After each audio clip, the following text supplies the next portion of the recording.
La sous-conférence des chefs d'établissement de l'enseignement supérieur et universitaire du Lualaba s'est réunie ce lundi 21 mars autour du président de la sous-conférence, le professeur Mwenge Yvan, recteur de l'université de Kolwezi. Au cours de ce premier conseil ordinaire, il a été question de porter à la connaissance des membres de cette structure la décision du ministre des tutelles sur les universités jugées viables dans les provinces du Lualaba. Selon la circulaire du 22 décembre 2021 du ministre Mohindo Zengi Butondo, seuls 15 établissements ont été reconnus viables. 7 sont du secteur public, a relevé le professeur Mwenge. Pour le secteur public, nous avons l'université de Kolwezi,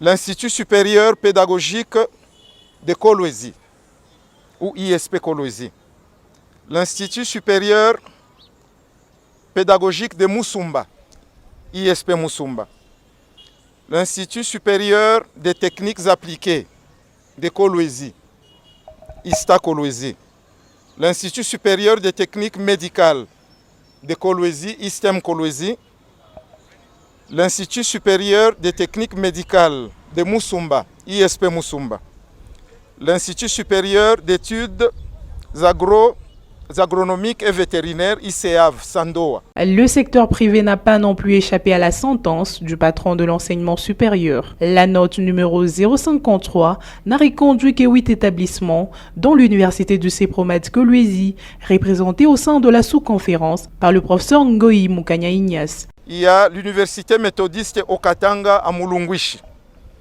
l'université Jean 23 de Kolwezi, l'université protestante de Kolwezi, Iprocol, l'université libre de Kolwezi, ULICO, l'université méthodiste de Kolwezi, UMCOL, l'Institut supérieur d'études agronomiques et vétérinaires de Kapanga, l'Institut technologique de Bunkeya, l'université technologique de Bunkeya, à Bunkeya, et enfin l'unique, ce que nous appelons l'université du CEPROMAD de Kolwezi. Toujours selon l'esprit de la circulaire, les établissements non répertoriés ont été invités à garder leurs portes fermées. Les étudiants inscrits régulièrement dans ces établissements ont été encouragés à prendre l'inscription dans les établissements viables de leur choix. Tous les établissements qui ne sont pas repris parmi les établissements cités, ce sont des établissements que le ministre a fermés et ils ne peuvent pas fonctionner.